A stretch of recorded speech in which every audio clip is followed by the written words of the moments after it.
Nah, kita periksa hati kita, kita kontrol diri kita, apakah hati kita ini bercahaya dengan cahaya Islam, iman dan ihsan, atau di hati kita ini hanya tampak gambar-gambar duniawi.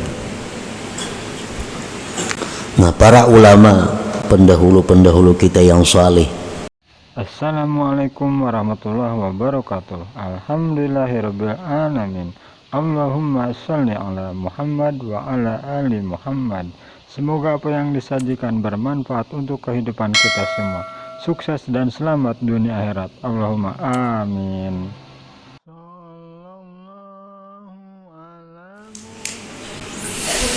Bismillahirrahmanirrahim. Alhamdulillahilladzi anara qulubal arifin, anaraha binuril huda wal yakin.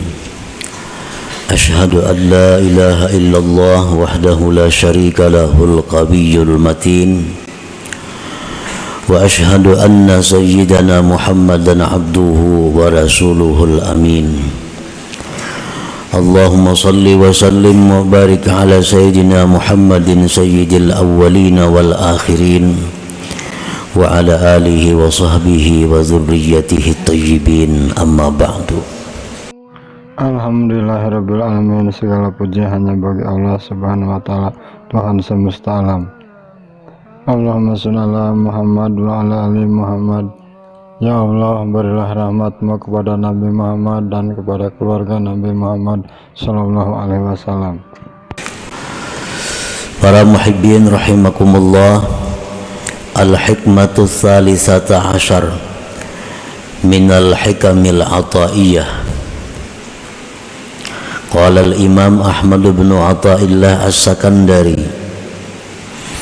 kaifa yushriku qalbun suwarul akwan muntabi'atun fi mir'atih, am kaifa yarhalu ilallah wa huwa muqabbalun bi syahawatih, am kaifa yatma'u ay yadkhula hadratallah wa huwa lam yatatahhar min janabati ghafalatih, am kaifa yarju ay yafhama daqa'iqal asrar wa huwa lam yatub min hafawatih.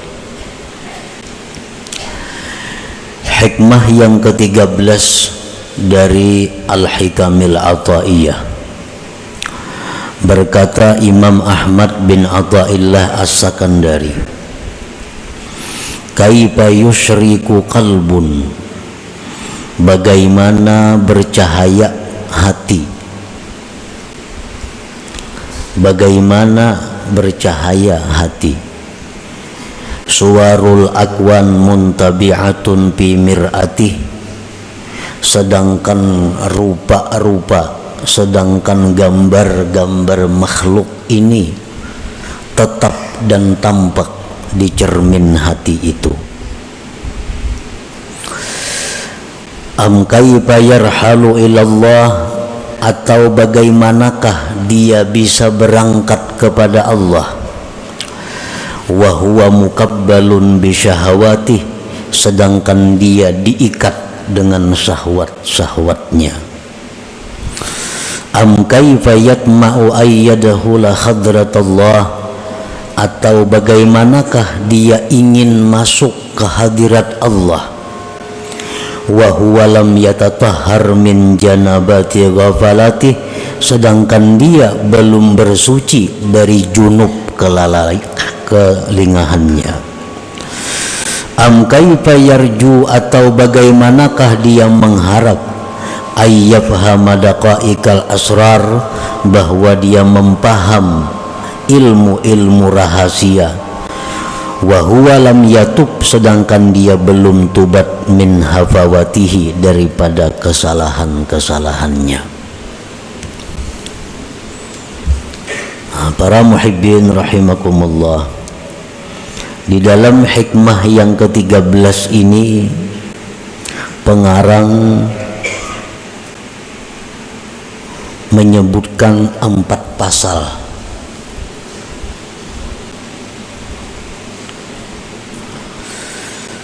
Kita bahas pasal-pasal tersebut satu persatu. Yang pertama pasalnya adalah kaifa yusyriku qalbun suwarul akwan muntabi'atun fi mir'atih.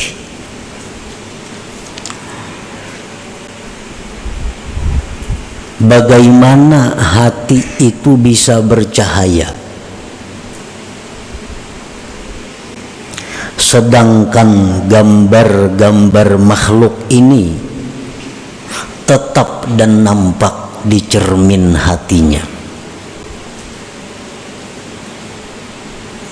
Maksudnya adalah la yusyriku qalbun, tidak bercahaya itu hati, tidak terang itu hati, binuril Islam wal iman wal ihsan, dengan cahaya Islam dan iman dan ihsan. Wa huwa muta'alliqun wa masyrufun bid dunyal ajilah, sedang hati itu bergantung dan mabuk cinta dengan dunia yang segera ini. Nah, jadi ta'ajjub kaifa di situ artinya nafi. Nafi itu artinya tidak. Artinya hati kita ini kadang mau terang, kadang mau menerima cahaya Islam, iman dan ihsan, selama hati kita ini masih tertutup dengan gambar-gambar makhluk ini. Artinya selama hati kita ini masih mencintai dunia ini, maka cahaya Islam kada bisa masuk ke dalam hati, cahaya iman kada bisa menerangi hati, apalagi cahaya ihsan kada akan bisa menerangi hati, karena hati kita ini tertutup, terdinding dengan gambar-gambar dunia yang segera ini. Nah, para muhibbin rahimakumullah, artinya kita mencintai dunia. Mencintai dunia ini menguasai hati kita. Arahan-arahan Islam kada tambus, petunjuk-petunjuk iman kada mampan, petunjuk-petunjuk ihsan apalagi. Karena apa? Karena terdinding hati kita ini dengan banyaknya rancangan-rancangan, banyaknya ingatan, pikiran-pikiran yang bersangkutan dengan duniawi. Kita ambil contoh orang yang cinta dengan dunia. Karena kecintaannya kepada dunia ini sudah kadang memperdulikan lagi halal haram. Nah, dinasihati dengan hukum-hukum Islam, iman, ihsan, kada mampan. Kenapa? Karena hatinya ini sudah dipenuhi oleh gambar-gambar duniawi. Nah, kayak caramin. Nah, caramin itu tertutup, maka cahaya itu kada masuk, tertutup oleh satu dinding. Apa yang mendinding? Kecintaan kita kepada dunia yang segera ini. Nah, itu yang dimaksud dengan kaifa yusyriku qalbun suwarul akwan muntabi'atun fi mir'atih. Tidak bisa hati itu terang, tidak bisa hati itu bercahaya dengan petunjuk Islam, iman dan ihsan apabila hati kita ini mabuk cinta dengan duniawi. Karena kayak orang mencintai seseorang, dinasihati kan jangan lawan itu kada baik, sia-sia petunjuk kita ini. Incam jangan lawan itu, para cari nang lain aja, kada usah lawan itu. Tuh orangnya kayak ini, 1000 nasihat kada mampan lawan itu, tupang sudah ditujunya. Kenapa? Karena inya masgub, sudah mabuk cinta dengan itu. Nah demikian halnya orang yang cinta kepada dunia, lebih dahsyat daripada itu. Dia mengejar duniawi, petunjuk apapun yang diberikan kepadanya kada mampan. Sintar nang kaya pagi tarangnya kada kawa tambus, karena ketebalan dinding dunia yang mendinding hatinya daripada petunjuk itu. Nah, para muhibbin rahimakumullah, karena hatinya itu sudah mabuk cinta kepada dunia ini, sedangkan kecintaan kepada dunia itu merupakan sumber segala dosa, sumber segala kesalahan. Hubbud dunia ra'su kulli khati'ah. Nah inilah yang menyebabkan hati itu berkarat, betagar aja kita, karena kebanyakan dosa yang ditimbulkan akibat dia mencintai dunia yang melampau batas itu. Nah, para muhibbin rahimakumullah, Rasulullah sallallahu alaihi wasallam bersabda, innal quluba tasda'u kama yasda'ul hadid, bahwasanya hati itu mau berkarat, hati itu mau betagar sebagaimana berkaratnya besi. Wa qala an-nabi sallallahu alaihi wasallam, innal 'abda idza akhta'a khati'ah nukitat fi qalbihi nuqtatun sauda fa in naza'a wastaghfara saqulat. Ujar Nabi kita, sesungguhnya hamba itu bila mana berbuat satu dosa, maka hatinya itu diberi satu titik hitam. Satu dosa, hatinya diberi satu titik hitam. 2 dosa, 2 titik hitam. 3 dosa, 3 titik hitam. Fa inna za'a wastaghfara, jika dia berhenti melakukan dosa dan dia minta ampun kepada Allah, sakulat, maka hati itu kembali bersinar, hati itu kembali terang, hati itu kembali bersih. Qala Nabi sallallahu alaihi wasallam, likulli syai'in masqalah wa masqalatul qulub zikrullah.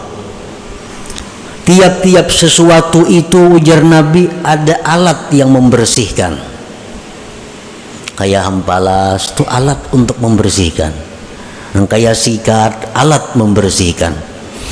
Wa masqalatul qulub, pembersih pengkilat hati, zikrullah, adalah zikir kepada Allah. Fal qalbus sadi la budda minat taubat wa kasrati zikir, maka hati yang berkarat, hati yang betagar itu tidak boleh tidak daripada tobat dan memperbanyak zikir kepada Allah subhanahu wa ta'ala. Nah, para muhibbin rahimakumullah, barangkali kita belum menyadari, karena kita belum tahu tanda-tandanya. Barangkali kita belum sadar apakah kita ini termasuk orang yang hatinya itu dipenuhi dengan gambar-gambar dunia, atau hatinya itu orang yang hatinya itu diterangi oleh cahaya Islam, iman dan ihsan.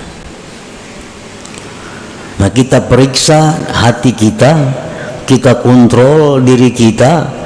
Apakah hati kita ini bercahaya dengan cahaya Islam, iman dan ihsan, atau di hati kita ini hanya tampak gambar-gambar duniawi? Nah, para ulama pendahulu-pendahulu kita yang saleh, mereka menjelaskan tentang tanda, alamat orang-orang yang hatinya itu dipenuhi dengan duniawi.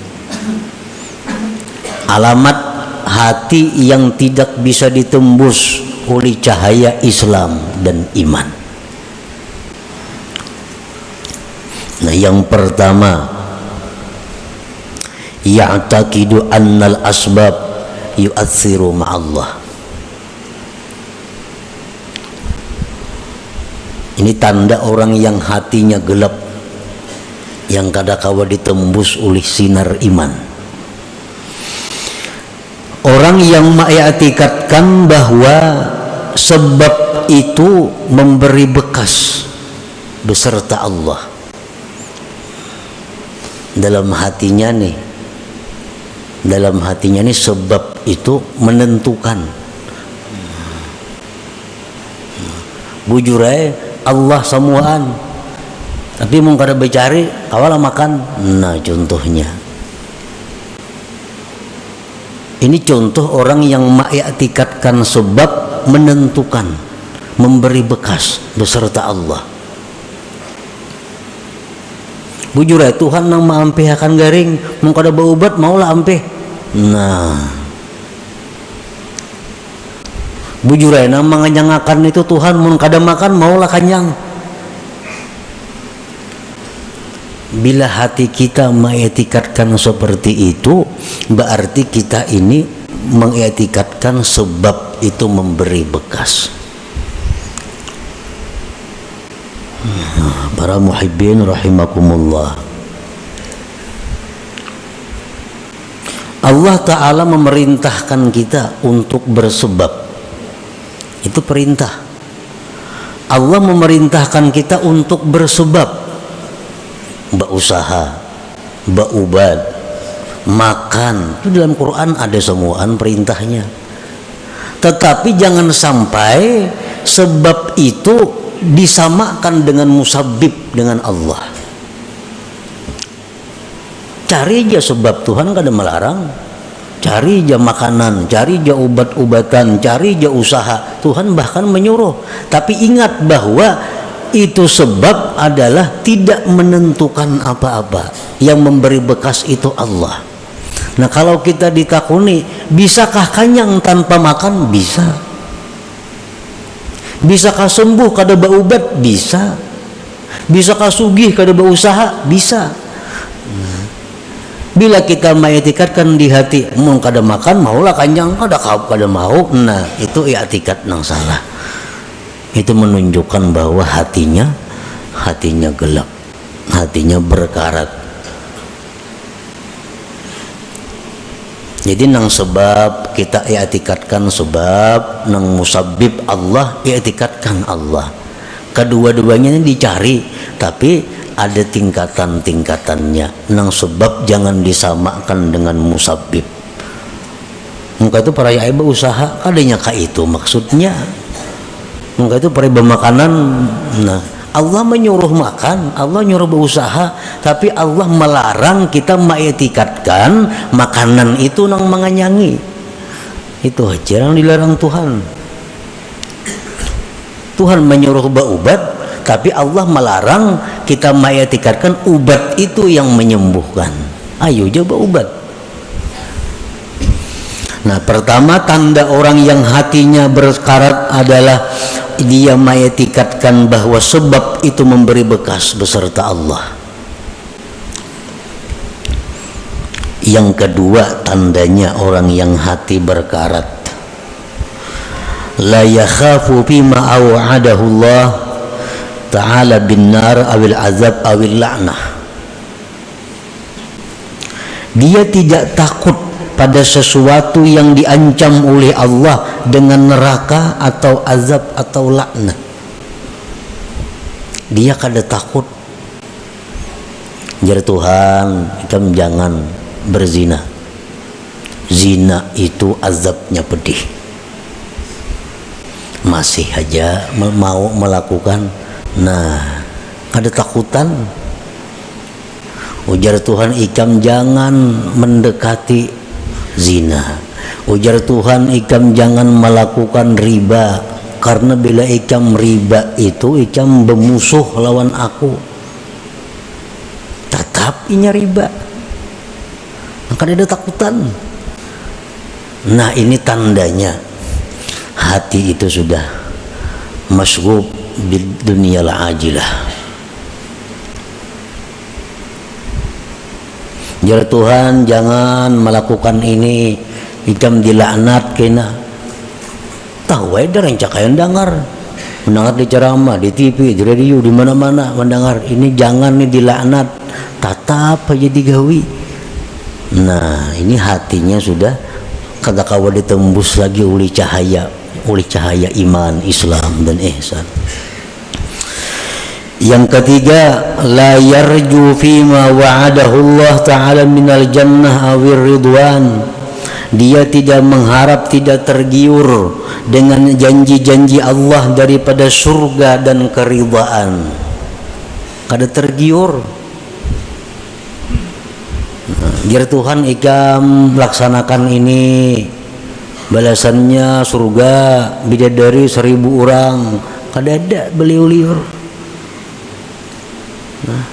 Kada ada hendak, kada ada berminat, kada menyambut.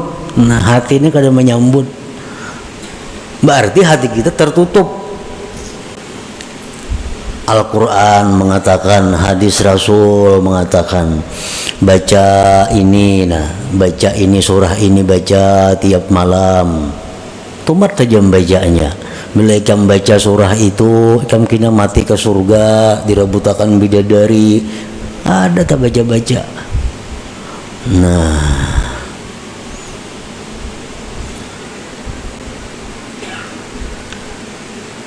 bilakah itu kita, berarti hati kita ini rusak.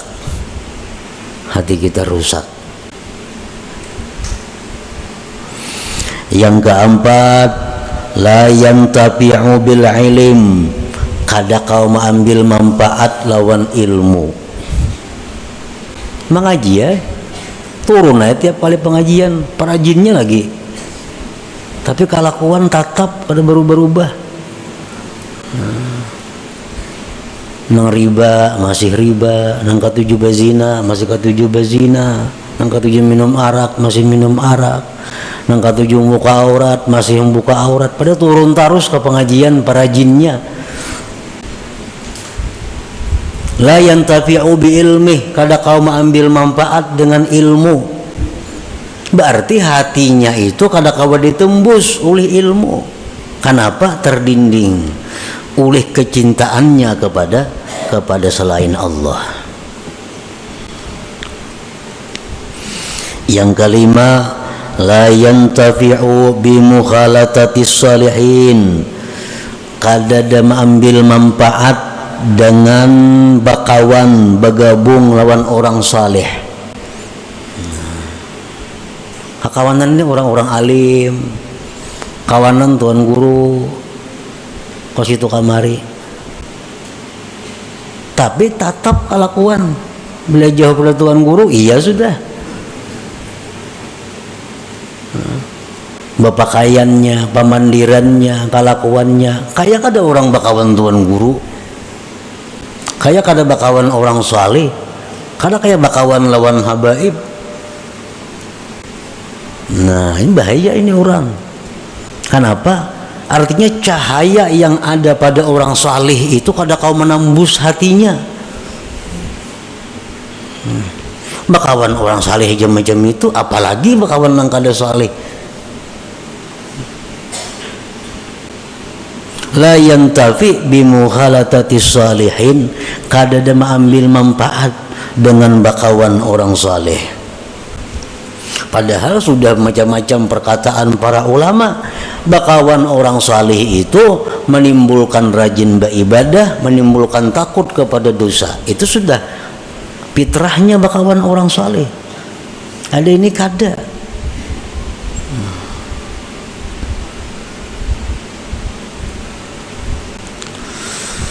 Yang keenam, tanda orang yang hatinya gelap gulita, la yabki bi dzikril ma'siyatil lati amilaha. Dia tidak menangis mengingat maksiat yang pernah dilakukannya. Nah, dahulu suah berbuat maksiat ini, suah berbuat maksiat itu, suah berbuat maksiat ini. Keingatan kada apa-apa. Kada ada pina menyesali, apalagi menangis. Padahal zikrul maksiat, mengingat maksiat itu merupakan sesuatu sebab yang paling segera membuat menangis bagi orang yang hatinya terang, hatinya lembut. Mengatakan dosa-dosa kita bahari itu adalah kita tertangis. Bila kada tertangis, berarti hati kita ada gangguan, berarti hati kita ada masalah. Kalau kita bujur-bujur hati nang diterangi dengan cahaya iman, ingat dosa bahari, tertunduk kita menangis. Yang ketujuh, la yastahi bi mukhalafati sunnati wa khalqil muru'ah. Tidak merasa malu berbuat sesuatu yang bertentangan dengan sunnah dan merusak kehormatannya. Kada merasa malu. Sekampungan orang turunan menuntut ilmu kalanggar, nya kada gana di rumah. Kalau pangsupan kada. Orang kalanggaran gana di rumah. Kalau pangasupan kada ada juga. Orang batapihan nya kujuk-kujuk beselawar handap. Kada ada supan kada ada. Rakit di tangan. Kada ada supan. Ini parak maghrib arena. Kada ada supan. Berarti hati orang ini sudah kada kawa ditembus lagi dengan cahaya iman. Yang kedelapan, la yakhsaru bitarkit ta'ah. Tidak merasa rugi meninggalkan taat. Kada merasa rugi. Ada orang taat berbuat ibadah, inya kadang gawe, kada ada rasa rugi. Nah, kalau orang-orang beriman macam sahabat Nabi, para tabiin, generasi-generasi pendahulu kita, kalau orang tuh kada sampat misalnya sembahyang berjamaah karena ada masalah apakah kelalaiannya, kada sampat tuntung ke masjid, orang sudah bubar berjamaah, mati-matiannya menangis, menyasar rugi karena kada sempat berbuat taat ini. Nah, itu tanda orang hati yang terang. Kehilangan kesempatan berbuat taat itu kerugian yang besar. Bila kita kada merasa rugi, nah itu ada masalah. Hati kita ini ada kegelapannya. Yang kesembilan, la yajidu halawatat taat. Dia kada merasakan manisnya taat. Nyata ibadah kada ada senyamannya. Ibadah tuh kada ada nikmatnya. Orang nang gelap hati itu jelas sudah ibadahnya kada nyaman. Nang apa aja nak lakas tuntung. Membaca Yasin nak lakas tuntung. Membaca Quran apa nak lakas tuntung. Umpat pengajian nak lakas tuntung. Kada nyaman. La yajidu halawatat ta'ah. Dia kadang menemui manisnya taat. Padahal taat itu mestinya manis, mestinya nikmat bagi orang yang hatinya terang. Yang ke-10, la yahtammu bima asabal muslimin minal bala wal mihan. Dia tidak prihatin terhadap bala musibah yang menimpa kaum muslimin. Orang kena musibahnya biasa-biasa, cuek. Orang kena bala, padahal mestinya begitu kita mendengar ada orang Islam kena bala, minimal kita mendoakan bahwa dia dapat keringanan, dapat kemudahan, ketabahan dari Allah. Itu paling kada itu. Nah, para muhibbin rahimakumullah, berapa macam di antara 10 tadi yang ada pada diri kita. Bila komplit berarti buta hati ngarannya. Bila ke 10-nya itu ada